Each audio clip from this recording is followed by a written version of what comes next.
becoming a more critical element of businesses. Like, as the world gets busier, the ability to get your company to stand out is getting more and more important. Nowadays, every organisation has a marketing function. The marketing opportunity is there in abundance.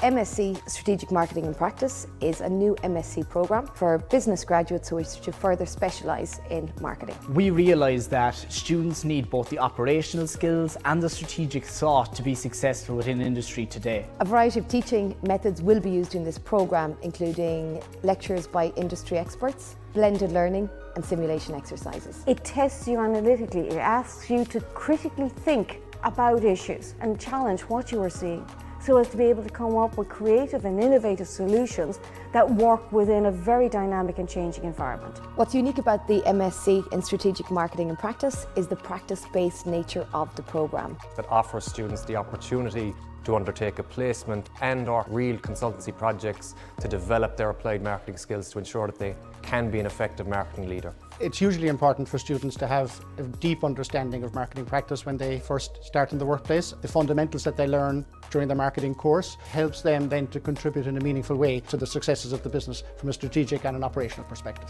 I think why we've always ended up with students from Cork University Business School. They want to know all about, well, what is it that the business is actually trying to do? That's the balance of the business side of marketing and the more creative side of marketing. Through this newly developed Master's programme, the department wants to continue with its strong track record and reputation of creating students who exist in a wide range of different industries. They start their own businesses, they become fundamental to multinational organisations, and a lot of them move abroad as well. With the advent of the 2040 plan for the Greater Cork area, the opportunities that will be afforded to these graduates will be extensive. These people are going to be the thought leaders that are going to drive industry in the future and make a real impact within the business world and in society.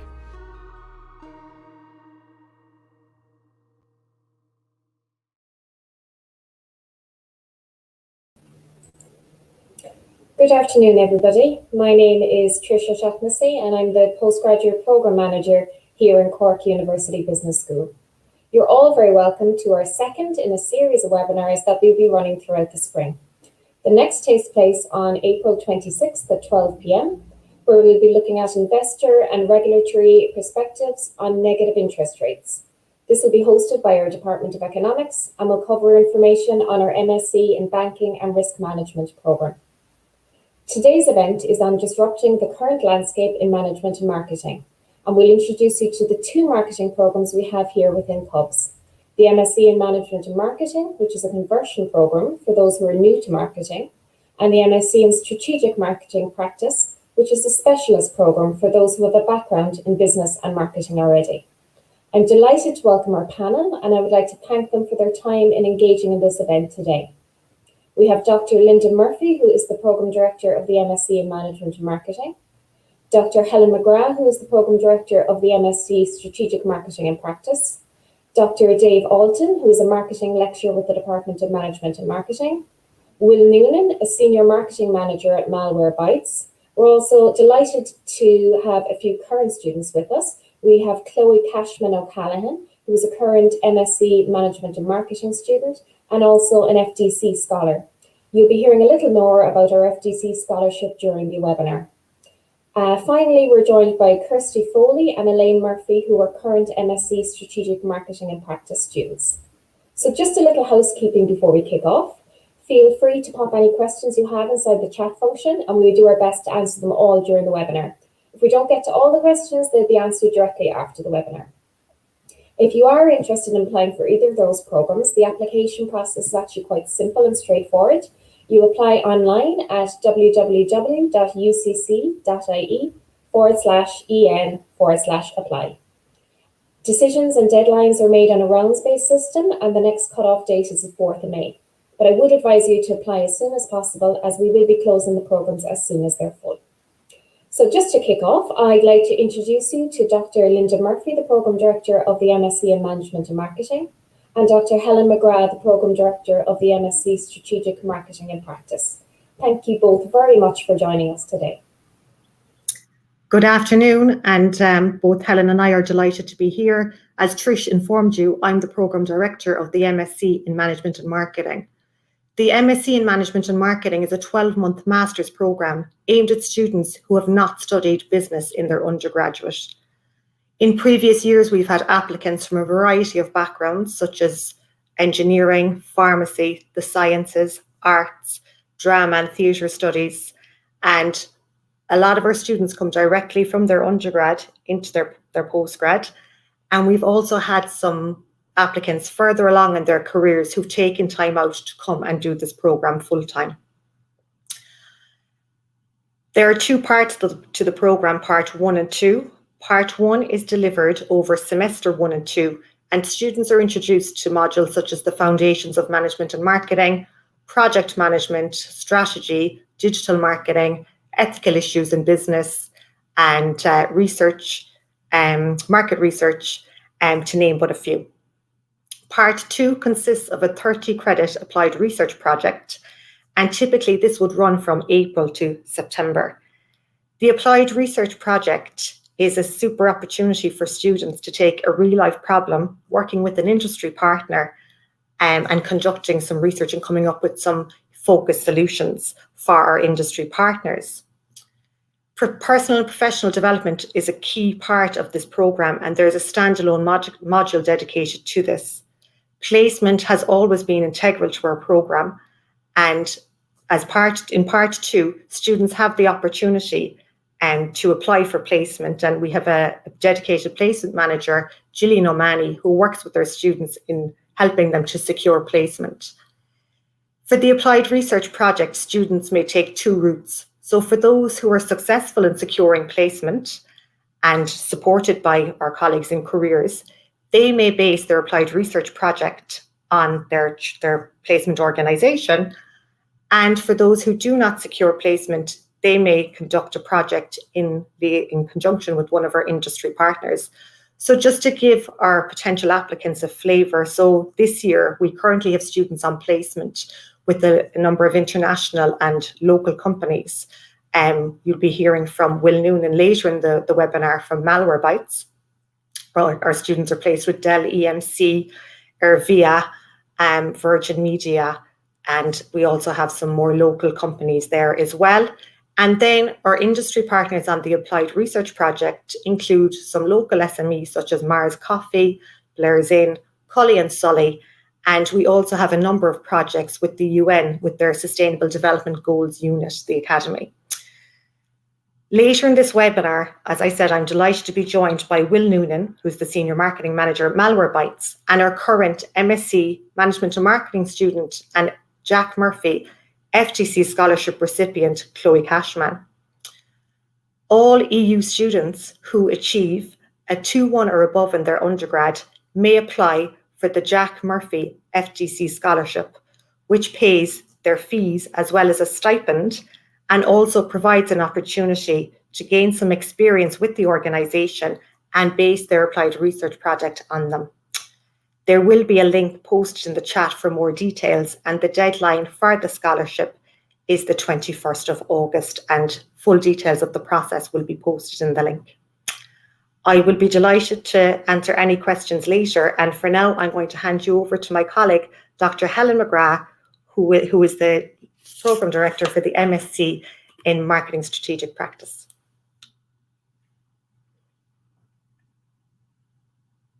Apologies, Helen, you're on mute.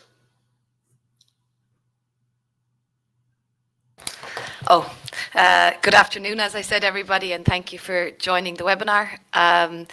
I'm the Programme Director for the MSc in Strategic Marketing and Practice, and it differs slightly from Linda's programme in that it's designed for graduates who already have a knowledge of business or marketing. So it's a unique programme, and it's designed to provide specialist skills. And the aim is for our students to become successful marketing leaders. So it builds on the skills that you've already acquired at an undergraduate level, and the aim is to enhance employability through developing kind of the ability to contribute to the real needs of the business community.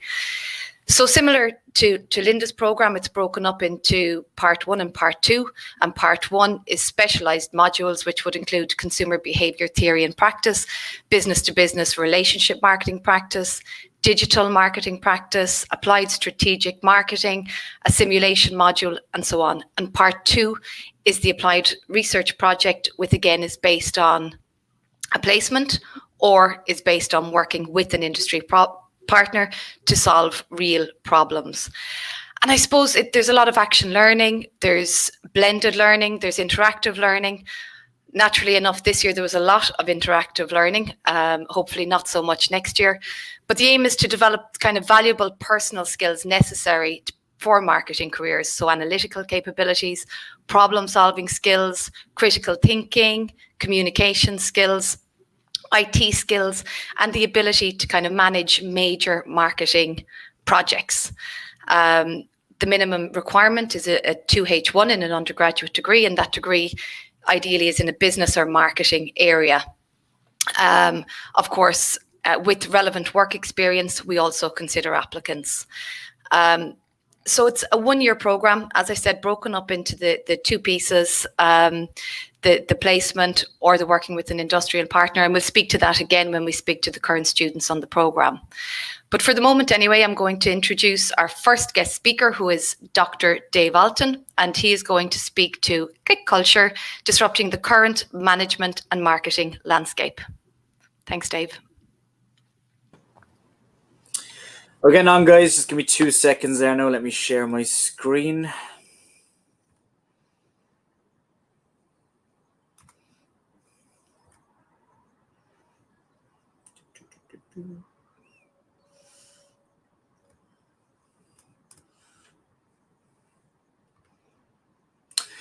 Right, so look, what I'm going to talk to you about today is giving you kind of an overview or a state of play of where the industry is at the moment in terms of both management and marketing, touching on some of the developments that are happening in this area at the moment and how that links directly back to both the MSc in Strategic Marketing and Practice and the MSc in Management and Marketing, just to give you kind of a sense or a flavour of what is going on again in the industry and why the programs are very much suited to developing business leaders of the future to allow you to develop your own careers, which is obviously what the point of what a master's program is all about. So to start off, if we just think about this idea of disruption. So when we hear about the term disruption in business, what we're talking about is change, we're talking about transformation. And whenever there's change or transformation within an industry sector, we're interested in opportunities that arise from that. So if you take, and these are just some industry stats that I pulled up earlier on this week. If we look at the top 100 consumer packaged goods brands in the United States, each of those have lost market share over the last kind of 12 months back to 2 years, even though the category of each of those sectors is actually growing.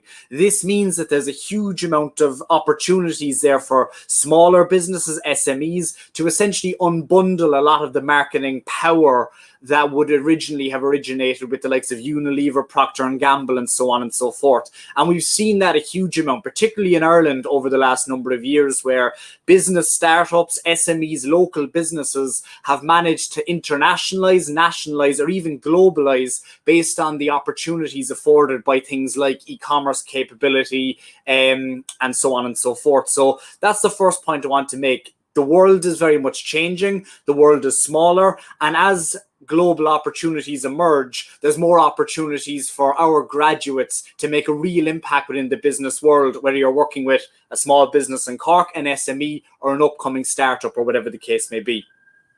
Similarly, though, even though I'm saying that there's kind of an unbundling going on of these kind of 100 consumer packaged goods brands, if we take a company like Apple, they're the first $2 trillion company in the world.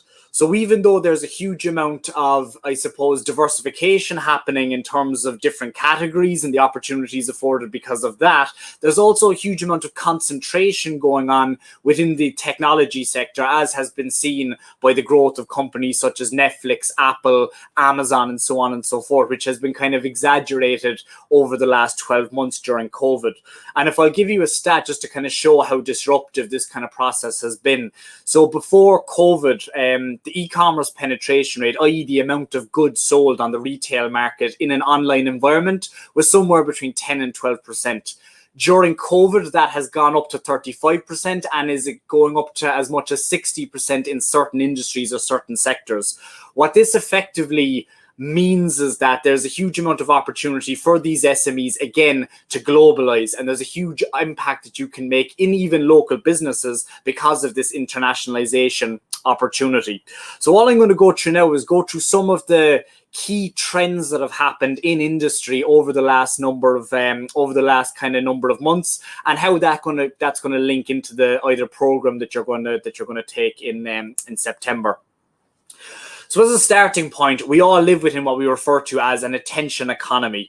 Before, if you were the marketing manager for Coca-Cola, you would essentially what we refer to as buy eyeballs. You pay millions of euros to be on the Super Bowl or to advertise on television, and people had to consume that advertising content because there was no other content for them to consume. Nowadays, if you're watching television, you're going to fast forward through the ads, or if you can't fast forward through the ads, you're going to go onto your phone, you're going to look at TikTok, YouTube. You don't have to watch live television. You can stream on Netflix. You can stream on Amazon Prime. So therefore, there is a constant land grab for us to build brands around this idea of the attention economy. And there's been a huge amount of dispersion in terms of where brand value is actually created within the year 2021. So if you look at the entertainment industry, for example, the likes of EA Sports, Spectrum, AMC Entertainment would have been the key capstone brands within that particular space, and all the value was held with those organizations, and there wasn't that many opportunities for marketers of smaller companies or SMEs or non-American based marketers to actually make a real impact in this particular space. Now we've seen a complete flip in the other direction, where you've got consumers generating content on platforms such as Twitch, OnlyFans, Roblox, TikTok, YouTube, and so on and so forth. So where is the opportunity for us here as marketers to grab attention? And to give you an example of one particular brand, which is Brewdog. Brewdog was originally a small craft brewery in Ellon in Scotland, and now they're worth about $1.3 billion in terms of their overall market capitalization. And they did it by focusing on this idea of the attention economy and how we can build a brand around really, really innovative and creative ads that would basically be very, very disruptive vis-a-vis the ads that you would see from the likes of Heineken, Budweiser, and so on and so forth. You wouldn't see Heineken create an ad such as this, which is one, obviously it stands out because of the language used, the use of the brand within the ad in and of itself, and then also because it's focused on a very much purpose-built campaign around Brewdog's overall mission to become the world's first ever carbon negative beer and their contribution to the environment. So nowadays, as marketers, we're not just focused on, well, how do we build brands that are exciting to consumers? We're also looking at what are the key changes that are happening in society and what is the role of brands and businesses within that overall change. And we've seen that over the last number of years with Nike promoting social justice in the United States, Brewdog and their sustainability efforts, and other business examples like that as well. So within both of these programs, we look strategically at how you can understand consumer behavior within a variety of these sectors, and then how do we build content, be it creative, ads, graphic design, etc., to actually attract consumers to your brand and make your brand stand out amongst the competition. Beyond that, then, businesses or brands' business models have completely changed, or they've altered over the last number of years. So let's just take the example of Deliveroo. They've completely changed the world of work. No longer do we have to have a massive sales force of 200,000, 300,000, 400,000 people. Rather, now we can have contract work leveraged through pay-related technologies that allow us to connect, in this particular case, agents with our potential consumers. This allows us to reduce our costs as businesses or as brand owners, but it also presents a huge amount of challenges. For example, at the moment, there's legislation going through the court in a London court, which is basically going to outlaw gig economy workers, such as those working for Deliveroo, being contract workers going forward. They're going to have to be employees. So this presents a huge complex challenge to businesses that have built their overall business models around things like the gig economy. So in both of these programs, we're going to be looking at, well, one, how do these diversified technologies help us construct different business models that allow for more advanced forms of commercialization? But also beyond that, then what are the complex challenges that arise from these innovative practices associated with the world of work that can pose challenges to our businesses as well? And this was shown by Deliveroo. They had their initial public offering last week, and it was 30% below what they had initially predicted. So again, these are the challenges that we need to identify, that we need to overcome, and that we need to kind of discuss in detail. Beyond that, then we need to constantly look at how technology is changing, both in the kind of management and in the marketing space as well. So, for example, if we take TikTok, and the majority of you on the call this morning will kind of know what TikTok is. You'll know the massive surge that it's had since COVID and before that within the United States. And at the moment, it's just an entertainment platform. It's a social sharing platform. But more recently, TikTok is after partnering with Shopify, who are an e-commerce payments platform.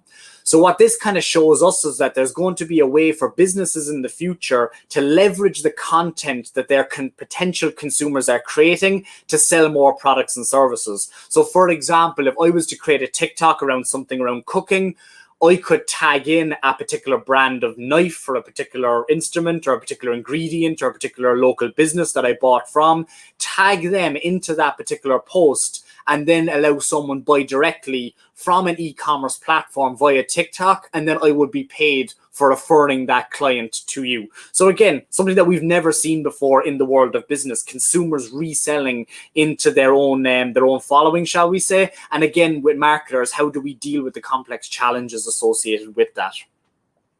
Clubhouse, another idea of an innovation.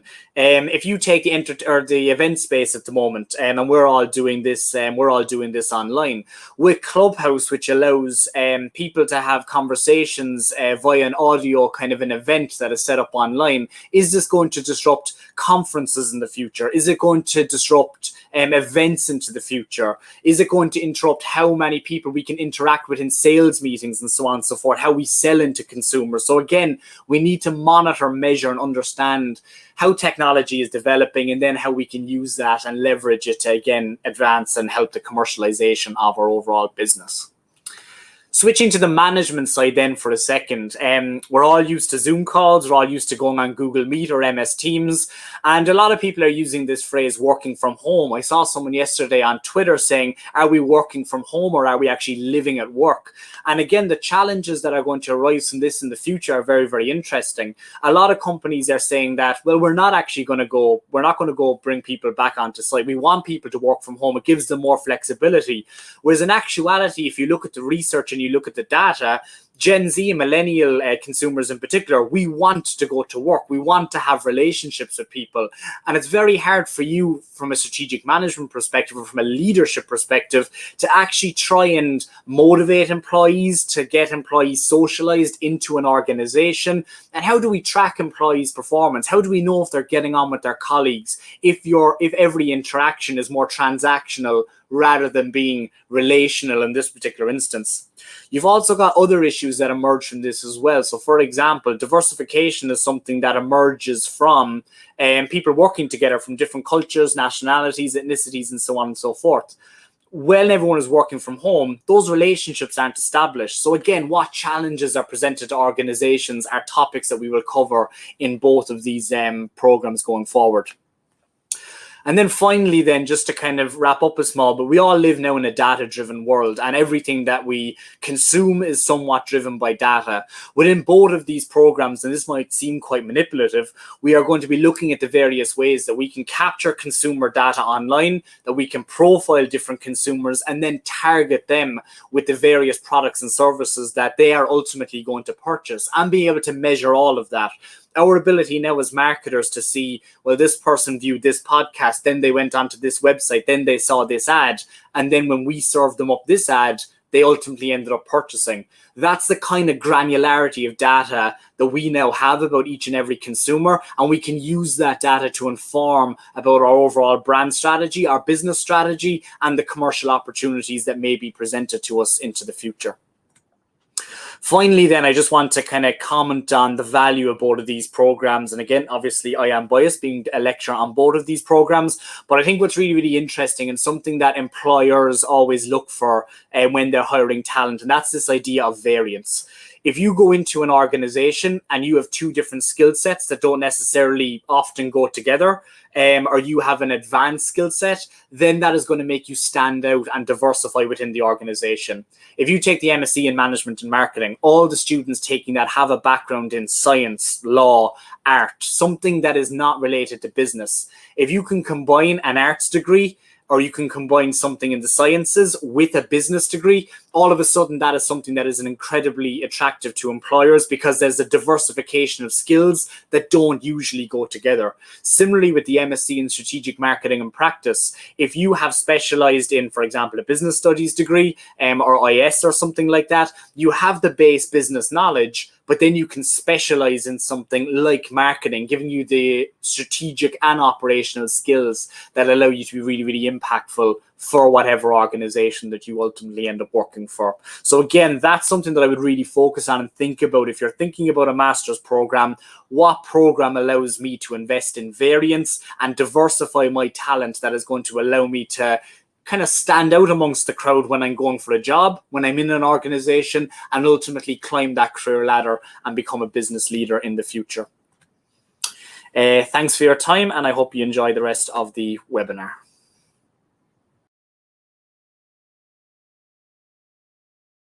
I'm going to hand over now again to Linda again, and also Will. Will is a Senior Marketing Manager at Malwarebytes. Malwarebytes have taken a number of our students over the last few years on placement from the MSc in Management and Marketing, and we will discuss with Linda how our MSc students have impacted their organisation, both as interns and also as part of the graduate programme. Thanks, Trish. Will, thanks again for joining us today and giving up time out of your very busy schedule.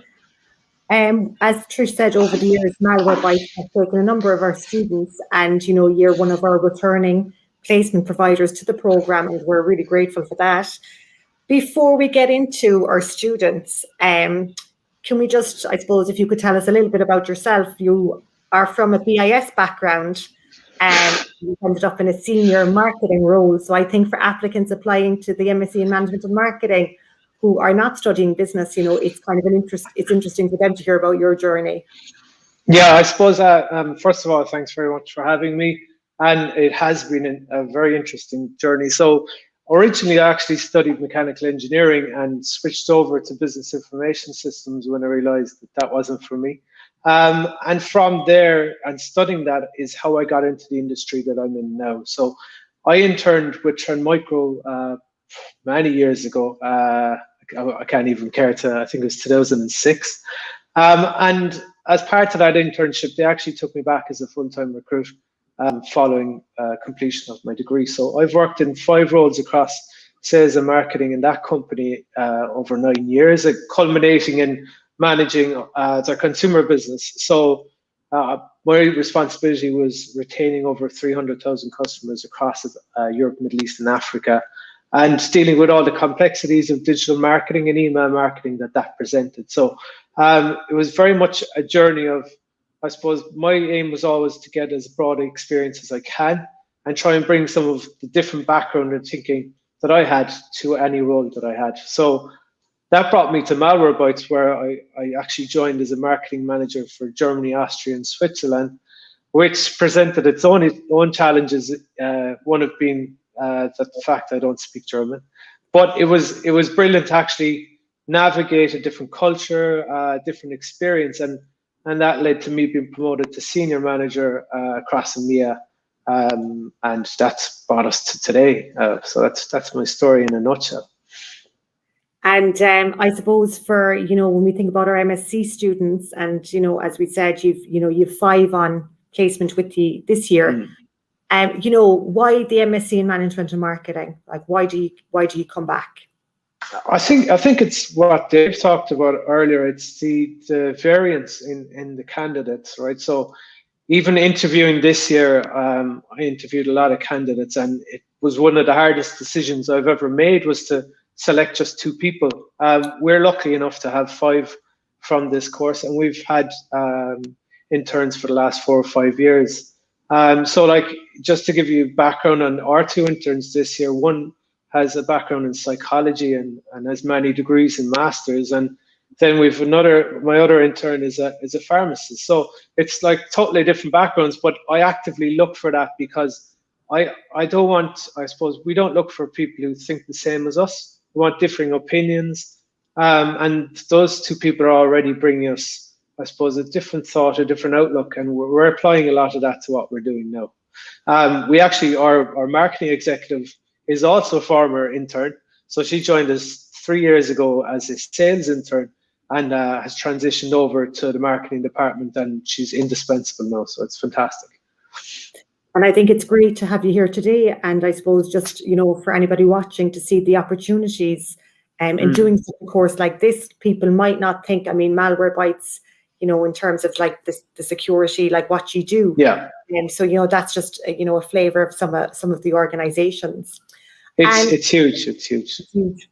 And Will, just in terms of, I suppose, the theme of today, and, we've heard from Dave around disrupting the current landscape in management and marketing, when we had a conversation, I suppose, prior to today, but just in terms of, what does that look like for you at the minute in terms of, as Dave said, are we working from home or are we, what are we doing?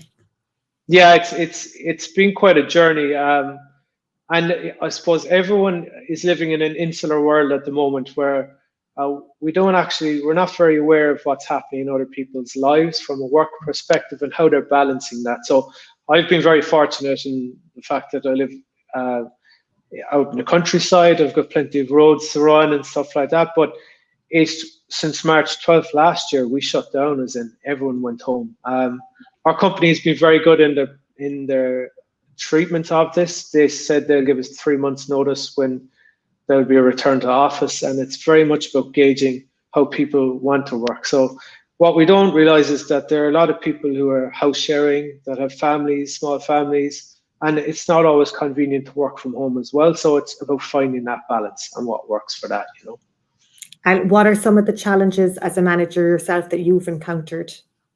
I think a huge part is making sure that people are balancing, right? So it's, I suppose, from a mental welfare point of view, that they're actually taking their breaks, that they're starting work at a reasonable time, finishing at a reasonable time, getting up from their desk, going outside, and looking after themselves. Because that's one thing that I suppose we forget, is that at the end of the day, we could leave the office, close the door, and go home.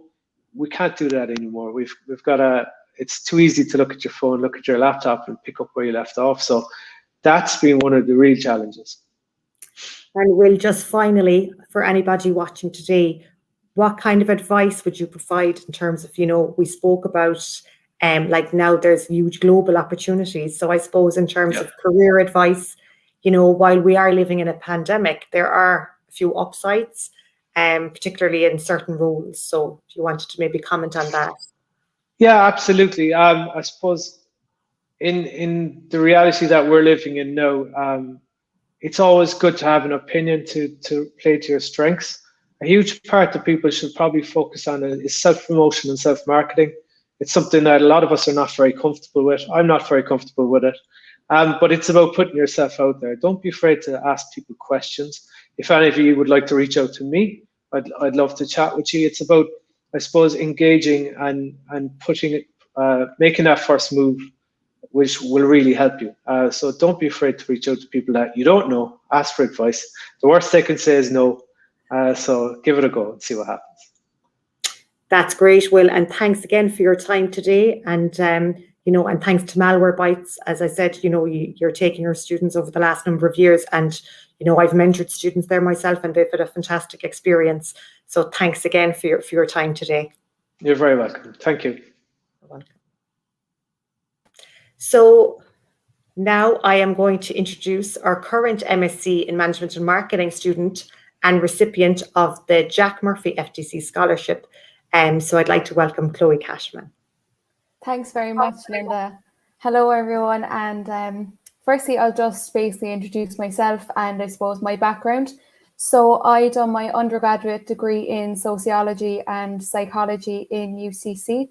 So originally I wanted to do food marketing and entrepreneurship as my undergraduate degree, but unfortunately I didn't get the points for it. So I just decided to do arts. So I knew from the start I wanted to do my master's in management and marketing. And I did in second year, basically it was a voluntary placement program. And that basically decided it for me straight away. I wanted to do management and marketing. It was definitely for me. So in final year, I suppose it was drawing closer to the application, and I suppose that's when doubt starts to kick in. So for anyone on the call at the moment who is thinking, I don't know, is it for me or not? Like Will was saying, ask questions. So I got in contact with scholars from the previous years. I also booked a meeting with UCC Careers, which I found to be fantastic. So at the meeting, basically, my career guidance counsellor went through a couple of different courses with me, and that kind of narrowed down my decision because I knew there was no other course. I just really wanted to do management and marketing. So I started the course in September, and I applied for the Jack Murphy FDC Group Scholarship. And all my experience basically would have been in cosmetics, skincare and fragrance. So on paper, I wouldn't have been the ideal candidate for an FDC scholarship because it's basically all within 50% of the business would be within agriculture. So I decided to chance my arm anyway, and I did the application. And I suppose I would be very passionate about issues such as isolation in rural Ireland because I live in rural Ireland myself. And I was very, I suppose, shocked when I received the email to say that, I'd been accepted. So I would say for anyone on this call, absolutely apply because it's amazing the opportunity that I've been given, and I feel so grateful. Like FDC have been so supportive, even of my applied research project. So I'm doing it on how businesses can create and promote female leadership within organizations. And this is probably the first year that something like this has been done. And like that, it's disrupting the management and marketing landscape as such. So I've started that now at the moment. My work-life balance is absolutely fantastic. I work Monday, Tuesday and Wednesday with FDC in their marketing department. And then on Thursdays and Fridays, they give me those 2 days to basically work on my project. And my team and everything have been just absolutely fantastic. So I'm working from home, and I think the fact that I was done all the masters at home this year really set me up in terms of, creating that work-life balance, structuring your day, managing your time. So I think there's definitely pros and cons to working from at home and also doing college from at home as well. So yeah, I would also say as well, while I'm on the call with all of you, if any of you have any questions, feel free to even contact myself, because when I was applying for the Jack Murphy FDC scholarship, I actually contacted Emily, who was the previous year's scholar, and she gave me loads of information and advice, and that really helped me on my journey. So I'd like to thank you all for listening to me today, and if you have any questions, contact myself or the management and marketing team.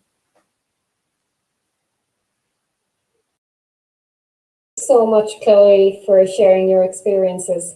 We are now going to go back over to Helen, who is the Programme Director of the Strategic Marketing Practice. And Helen's going to have a chat with Kirsty and Elaine, who are two current students on this programme. Thanks, Trish, and welcome Elaine and Kirsty.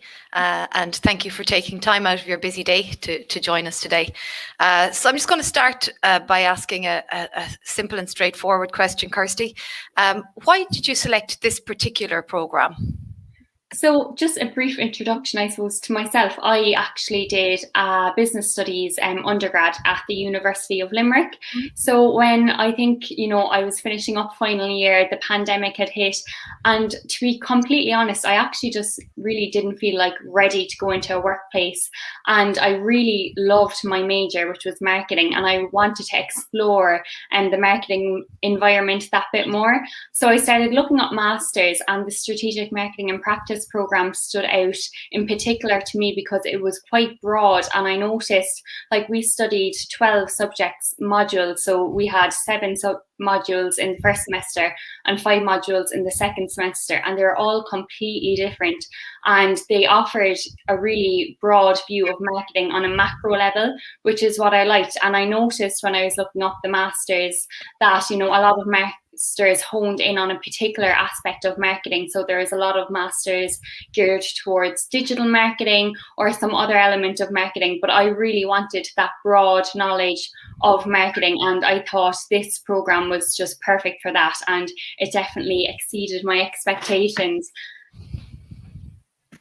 Excellent, brilliant. And Elaine, looking back over the first and second terms that we've already completed, what are the core benefits that you've taken from this strategic marketing and practice program? Yeah, so I'll just give a brief introduction as well. So I actually came from the commerce degree in UCC. So in terms of doing the master's from the business degree, I definitely felt like I developed my character both professionally and personally. I gained a deeper understanding into what marketing actually entails. Like Kirsty, I majored in marketing in my final year, and I felt like I only kind of scratched the surface on the topic. I'm not sure was it because it was online with the element of the pandemic this year, but we had all continuous assessments this year, and I felt like that really suited me. I felt like I wasn't trying to learn off the information to cram for an exam or something like that. Like, I was able to take the readings and apply them in a way that I understood, and I was able to present my findings to the rest of the class in the online setting. And I felt like I really understand more about the various marketing topics now.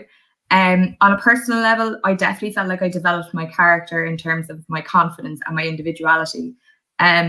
Having come from such a large course like commerce, it was easy to kind of jump on the bandwagon of, oh, what are you studying for this? We'll just look at this topic, it'll be fine. So you really have to stand on your own 2 feet. And I suppose coming into it from an online perspective, I felt completely isolated. I was very much like, how is this going to work? But I had to say that all the lecturers were so helpful, very much were on our side, knew that it would be a difficult task coming into a master's on an online perspective.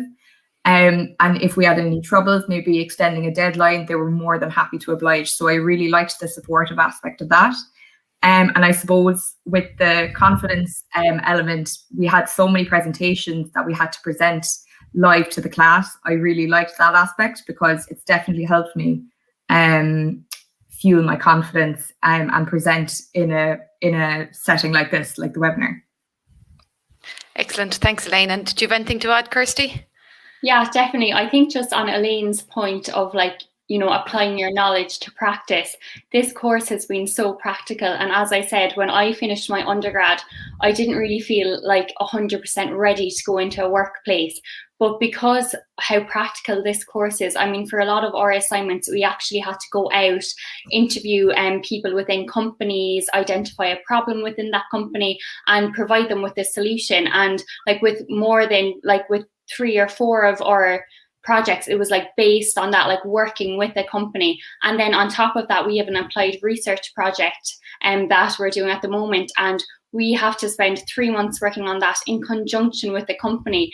So just that sheer exposure to a business environment, I would say, is one of the biggest differentiators for me between the undergrad degree and the master's. And I think for anyone, you know, who's getting nervous and feel they don't have, you know, sufficient business exposure, this master's, like, hands down does give you that exposure. And it's a great opportunity because you also get an opportunity to do work placement as well. So from the practical point of view, I think this master's really is great. 100%. Yeah. Brilliant. And back to the applied research project or the placement, can I ask what you're both up to now? So yeah, I suppose we're both fortunate to say that we got placement, and I suppose that was a tough task considering everything that has been thrown at us in the past 12 months. So I'm actually in my 4th week in a market research firm called Global Reviews. So they measure digital intelligence and the maturity of a brand in a specific industry, and then they measure that intelligence against their competitors. And from that measurement, they're able to make recommended recommendations and insights to that firm. And it's all based on customer-centric research. So I find it really interesting. And I have to say, from the masters and everything we looked at, I'm able to bring ideas to the table that I feel are like worthwhile as well. And I suppose, like Kirsty was saying, I didn't really feel ready to go into the workplace from my degree. I felt like I still had more to give. And I suppose going into the workplace now, having done the masters, or I'm still doing it, I just feel more confident in what I'm bringing to the table. And I'm just really fortunate to say that, yeah, I did get a placement out of it. And how about you, Kirsty?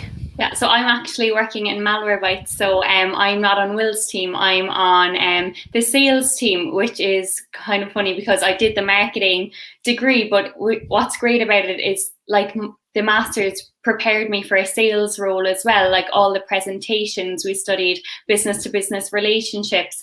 So like the fact I was able to do the masters, which is, you know, essentially focused on marketing, and then go straight into a sales role and have the confidence to do it as well, is just speaks for itself, I think. And yeah, so I think, you know, you don't have to just think, you know, I have to get a marketing role out of this. You know, it allows you, it opens up your opportunities to get roles like sales roles as well. So I would keep that in mind for people looking at this masters as well. Okay, brilliant. Thank you both. Thanks very much, Helen. Thank you. Thank you, Helen and Kirsty. We had a question come in from a student, so we're just going to bring back in both Linda and Helen here to answer this question. So I'm a final year student in a business degree. Which program would be more suitable? So I'll come in there, Helen, and you might add on. So as I said at the beginning, the MSc in Management and Marketing is for students who've not studied business before. So it is a conversion master's. So I would definitely steer you towards the MSc in Marketing and Marketing and Practice. Yeah, absolutely. The Strategic Marketing and Practice MSc it was developed specifically for students stemming from a business degree background. Yeah. So anyone on the call who's not from a business undergrad, then the MSc in Management and Marketing is your route. Great, thank you, Helen and Linda. That's it. We're going to wrap up the webinar now. I'd just like to thank all our guest speakers and the panel for their time and engaging with the event today. I'd also like to thank our Cubs media team who guided the panel so expertly through this event. Just a reminder, on Monday, we'll have an interesting webinar with the MSc Finance, Banking and Risk Management, with industry speakers talking to what's been happening in the bond market with regard to negative interest rates. And next Thursday, we have another PG webinar for those looking to start a career in business analytics. And that's with the Bias and Cyber Risk for Business programs, or two specialist programs in BIS in Cubs in UCC. Finally, I'd like to thank all our viewers who registered and attended this event today. And I wish you the very best of luck with your application for the coming year. Thank you.